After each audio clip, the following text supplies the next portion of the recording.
अध्याय 8। George Müller, मेरी Müller. विश्वास से जीने के लिए तनख्वाह लेने से इनकार करने वाले प्रभु के महान दासदासी। 2 हफ्ते बाद ही उनका पर्स हल्का हो गया। उनके पास केवल 8 शिलिंग बचा था। बीच बीच में जॉर्ज बॉक्स को खोलकर देखते। प्योर एंड के ना होने से लोगों को आराम तो हो गया था, किंतु वह पैसा बॉक्स में नहीं आया। 18 नवंबर 1830। जॉर्ज और मेरी को लगा कि अब परमेश्वर से थोड़े धन के लिए प्रार्थना करने का समय आ गया है।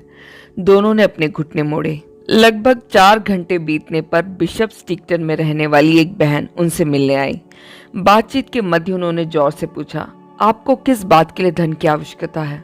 प्रिय बहन, जॉर्ज ने उत्तर दिया, जब मैंने तनख्वाह लेना छोड़ दिया था तब मैंने परमेश्वर से वाचा बांधी थी कि भविष्य में मैं अपनी आवश्यकताएं केवल परमेश्वर से ही कहूंगा। तब तो एक बात सुनिए पास्टर साहब, उस स्त्री ने कहा, वह परमेश्वर जिससे आपने अपनी आवश्यकताएं कही थी उसने मुझसे कहा है कि मैं आपको कुछ धन दूं। उस बहन ने 2 शिलिंग निकालकर जॉर्ज के हाथों में रख दिए। जॉर्ज के आधे महीने की तनख्वाह के बराबर रकम। 1831 नया साल जॉर्ज और मेरी के जीवन में नया उत्साह एवं नई उमंगें लेकर आया, लेकिन तब भी उनका पर्स खाली था। जनवरी 6, 7, 8 जॉर्ज लगातार परमेश्वर के सामने अपनी आवश्यकताओं को लेकर जाता रहा, किंतु परमेश्वर मौन ही रहा। 18 जनवरी के शाम का समय। जॉर्ज अपने कमरे से बाहर निकले। एबनेजर चैपल पहुंचकर उन्होंने द्वार खोला। उन्होंने दान की पेटी का निरीक्षण किया। वह खाली था। हे परमेश्वर, यदि ऐसा ही चलता रहा तो तुझ पर विश्वास करने वाले निराश हो जाएंगे। कुछ क्षण के लिए जॉर्ज अविश्वास के अंधकार में खो गया। अपने घर वापस पहुंचने पर मूलर ने देखा कि एक बहन उनका इंतजार कर रही थी। उन्होंने जॉर्ज को 2 पाउंड और 4 शिलिंग दिए। जनवरी 10 जॉर्ज सुबह ही एबनेजर चैपल पहुंच गए। विश्वास की पेटी में 5 पाउंड का एक नोट।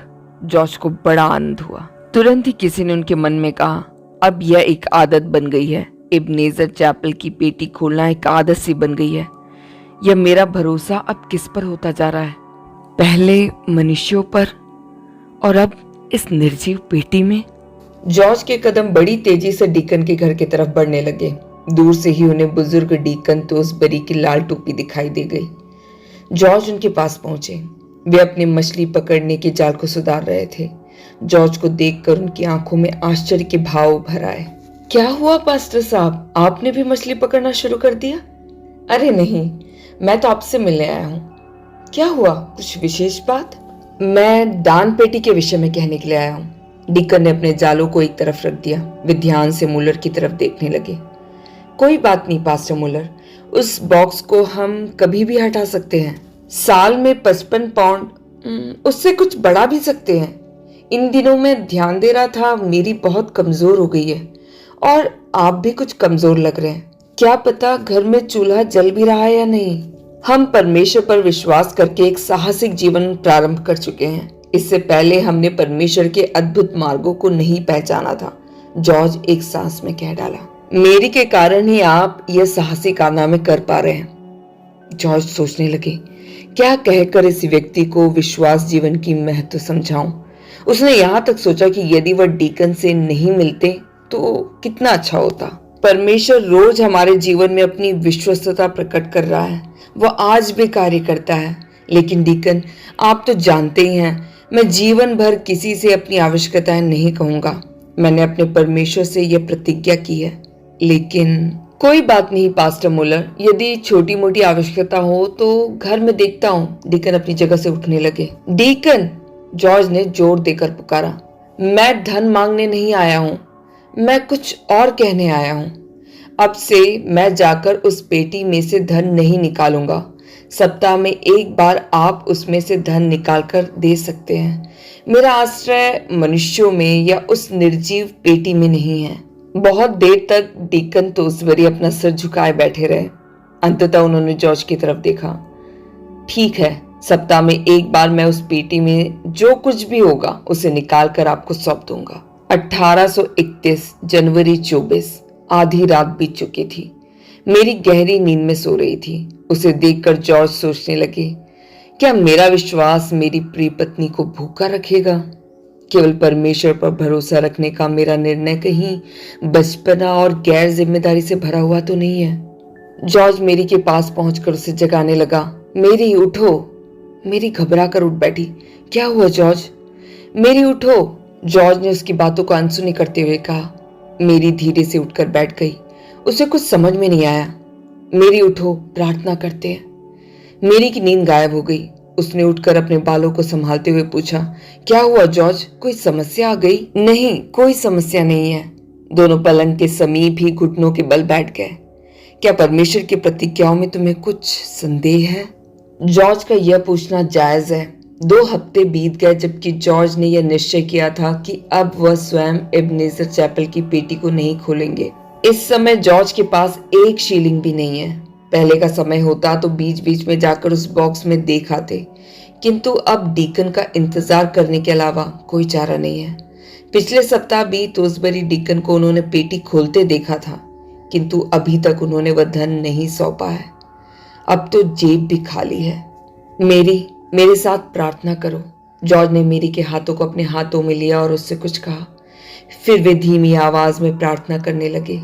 हे परमेश्वर, हम पूरी रीति से आपके हैं। जो कुछ हमारा है बस सब आपका ही है। हम इस प्रतिज्ञा को दृढ़ता से थामते हैं। हम कभी भी इस प्रतिज्ञा को नहीं छोड़ेंगे। यदि अपने पाप के कारण हमें आपसे उत्तर नहीं मिल रहा है तो कृपया हमें क्षमा करें। परमेश्वर, हमसे बातें कर और हमारी आवश्यकताओं को पूरा कर। ठीक इसी समय तोसबरी अपने बिस्तर पर करवटें बदल रहे थे। आखिर परेशान होकर उन्होंने बिस्तर छोड़ दिया और खिड़की के पास पड़े कुर्सी पर आकर बैठ गए। क्या हुआ? उनकी पत्नी जूलिया भी बिस्तर से उठकर उनके पास आ गई। कोई बात नहीं जूलिया, डीकन ने अपनी पत्नी को सांत्वना दी। नींद नहीं आ रही है। पास्टर मोलर और उनकी पत्नी आंखों के सामने घूम रहे हैं। यह धन यहाँ रखकर हमने अच्छा नहीं किया। मैंने कितनी बार आपसे कहा था। आपने पास्टर से वायदा किया था कि आप हर सप्ताह पेटी खोलकर उसमें जो धन है उनके घर पहुंचाएंगे। हाँ, किंतु जूलिया, मैं कैसे उस छोटी सी रकम को लेकर उनके पास जाऊंगा? मेरे लिए ही नहीं बल्कि एबनेजर चैपल के हर व्यक्ति के लिए कितनी शर्म की बात है। अभी 3 हफ्ते बीत चुके हैं। इन 3 हफ्तों में 1 पौंड 8 शीलिंग मिला है। कुछ भी हो, मैं अब यह पैसा अपने हाथ में नहीं रखूंगा। सुबह होने दो। वे सोने का प्रयास करने लगे। मूलर परिवार सुबह सुबह तोसबरी डीकन को अपने घर के सामने देखकर आश्चर्य से भर गए। ज्यादा नहीं है पास्टर मूलर, 1 पौंड और थोड़े चिल्लर। सच पूछो तो मुझे यह लाने में शर्मा रही थी। तोसबरी ने अपनी झिझक प्रकट की। डीकन, इसमें लज्जा की कोई बात नहीं है। यह परमेश्वर का धन है।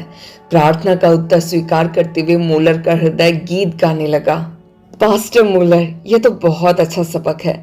यदि मुझे पहले ही पता होता कि ईश्वर के धन में शर्माने की आवश्यकता नहीं है तो मैं पहले ही यह धन लाकर दे देता, उन्होंने कहा। यह तो अच्छा ही हुआ। यदि आप पहले ही पहुंचा देते तो मैं परमेश्वर की विश्वास योग्यता के लिए उसकी महिमा इतनी अधिक नहीं कर पाता। जॉर्ज के जीवन में कई आश्चर्य कर्म होते रहे। उसी वर्ष अप्रैल के अंत में जब उनके पास थोड़ा भी पैसा नहीं बचा था, तब एक दिन मेरी ने अपनी हैंडबैग में एक लिफाफा पाया जिसमें 2 पौंड था। संभवतः ट्रेन में यात्रा करते समय विश्वासियों में से किसी ने उनके बैग में डाल दिया था।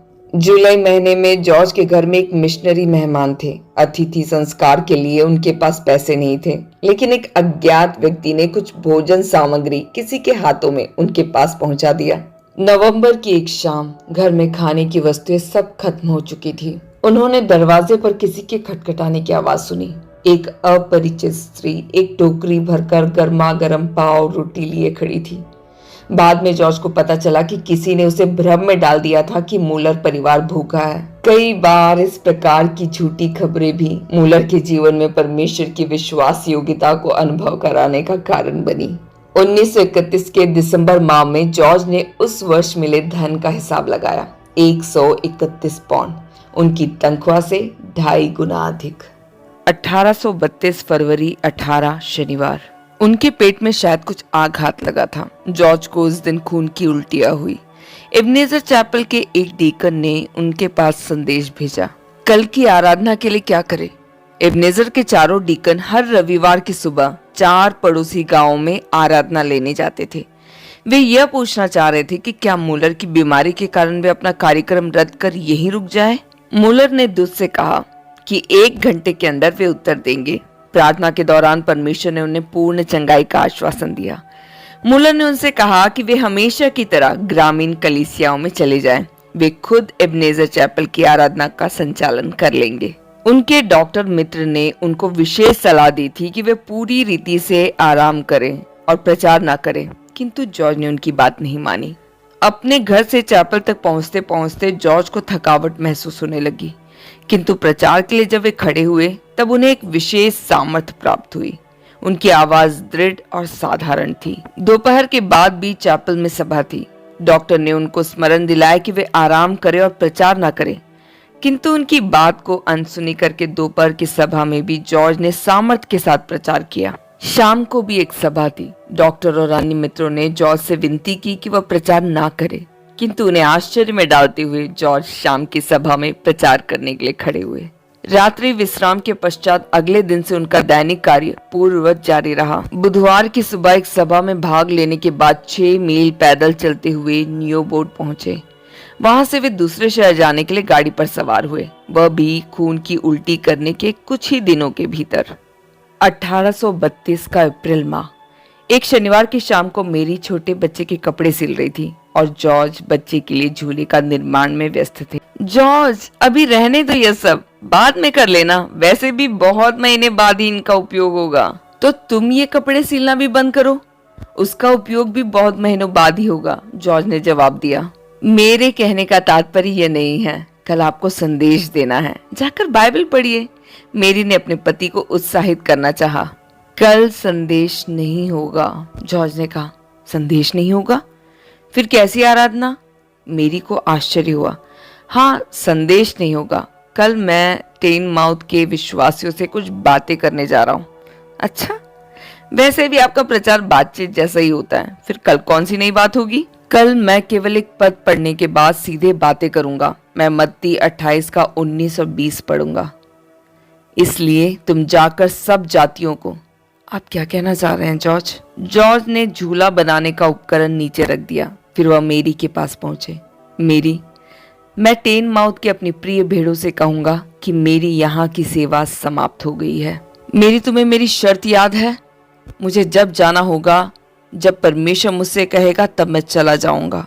पर जॉर्ज, ये कैसे मालूम कि अभी ही जाना है? देखिए जॉर्ज, परमेश्वर अभी हमें यहाँ सब कुछ दे रहा है। किसी भी पास्टर से दुगनी आमदनी हो रही है। सब लोग प्रसन्न हैं, सब लोग प्यार दे रहे हैं। यहाँ पर जो परमेश्वर हमें संभाल रहा है वही परमेश्वर हमें ब्रिस्टल में भी संभाल सकता है, जॉर्ज ने कहा। ब्रिस्टल? तो क्या आपने निर्णय भी कर लिया है? जॉर्ज, जब से आपने सुना है कि हेनरी क्रेग ब्रिस्टल में सेवा कर रहे हैं, आप भी ब्रिस्टल की गलियों में जाना चाह रहे हैं। मेरी, ब्रिस्टल जाने का निर्णय मेरा नहीं है। मैंने यूं ही ब्रिस्टल का नाम लिया, लेकिन परमेश्वर मुझसे टेनमाउथ छोड़ने के लिए कह चुका है। जॉर्ज, अब तक हम सिर्फ 2 ही थे, लेकिन अब तीसरे के बारे में भी सोचना होगा। सितंबर में वह भी आ जाएगा। मेरी, परमेश्वर का हाथ ऐसा छोटा नहीं हो गया है कि वह मूलर परिवार के एक और सदस्य का पेट न भर सके।